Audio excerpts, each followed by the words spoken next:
আজ থেকে একটি লবঙ্গ নিয়ে একটি সূরা পড়ে সেখানে ফু দিয়ে ঘরের একটি গোপন জায়গা আছে আমি কি বলে দেব, সেখানে রাখবেন, ইনশাআল্লাহ তাআলা আপনার ঘর থেকে ধীরে ধীরে অভাব অনটন দূর হয়ে যাবে।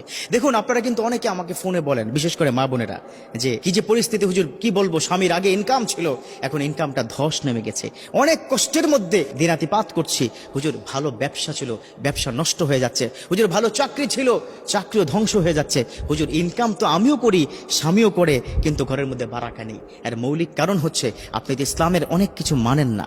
ও বোন, আপনি তাওয়াক্কুল আল্লাহর প্রতি করেন না, আপনি টাকার উপর তাওয়াক্কুল করেন। মনে রাখবেন, আমার বিশ্বনবী সাল্লাল্লাহু আলাইহি ওয়াসাল্লাম তিনি কি বলে দিয়েছেন যে আল্লাহর প্রতি শতভাগ তাওয়াক্কুল করবে, আল্লাহ পাক তার মতো করে তাকে দান করবে। এজন্যই তো রব্বুল আলামিন তিনি বলে দিয়েছেন, ওয়া মান ইয়াতাওয়াক্কাল আলাল্লাহ ফাহুয়া হাসবুহু, those people are depend on almighty Allah is good enough for him. এই লবঙ্গ এটা তো একটা উসিলা মাত্র, এই দোয়া এই সূরা তো একটা উসিলা মাত্র, কিন্তু দান করবেন তিনি কে? আল্লাহ। পৃথিবীতে কেউ আপনাকে হেল্প করতে পারবে না, কেউ উপকার করতে পারবে না। আল্লাহু গনিয়্যুম ওয়া আনতুমুল ফুকারা, আল্লাহই একমাত্র যিনি হচ্ছে ধনী, আর আমরা সব ফকিন্নি। কি মাইন্ডে লাগছে নাকি ফকিন্নি কি বলাতে? মাইন্ডে লাগার দরকার নেই, সত্যিকার অর্থে আমরা ফকিন্নি। কেন? একজন ফকিন্নির কাজ কি বলুন তো? রাস্তার মোড়ে মোড়ে দাঁড়িয়ে অথবা বাসের মধ্যে উঠে আপনার কাছে চায়, আপনি দেন না, আরেকজনের কাছে চায়, সে দেয় না, আরেকজনের কাছে চায়, তার কাজে হচ্ছে চাওয়া, ঠিক কিনা?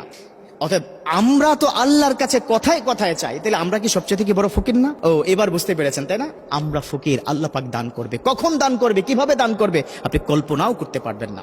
হাদিসের বর্ণনা, হযরত আলী রাদিয়াল্লাহু তাআলা আনহুর কাছে একজন মহিলা এসে বললেন, ও আলী, ও খলিফাতুল মুসলিমিন, আমি অনেক ইনকাম করি, আমার ঘরে ভালো আয় ইনকাম, কিন্তু ঘরের মধ্যে কোনো বারাকা নাই, অভাব দূর হচ্ছে না। অভাব দূর হয় না। আজকে দুটো কারণ বলে দিব অভাব কেন দূর হয় না, শুনতে চান তো সবাই? এক নম্বর হচ্ছে, আপনি যে ইনকামটা করেন সেই ইনকামের ক্ষেত্রে শুকরিয়া জ্ঞাপন করেন না। এক নম্বর কি? শুকরিয়া জ্ঞাপন করেন না, যার কারণে অভাব দূর হয় না। হযরত মুসা আলাইহিস সালাম যখন আল্লাহর সাথে কথা বলতে গিয়েছেন, কথা বলতে যাওয়ার সময় একজন মানুষ তাকে বললেন, আ মুসা, তুমি তো আল্লাহর সাথে কথা বলতে যাও, একটু বলে দাও আমার প্রচুর পরিমাণে সম্পদ, এই সম্পদ কিভাবে কমানো যায়।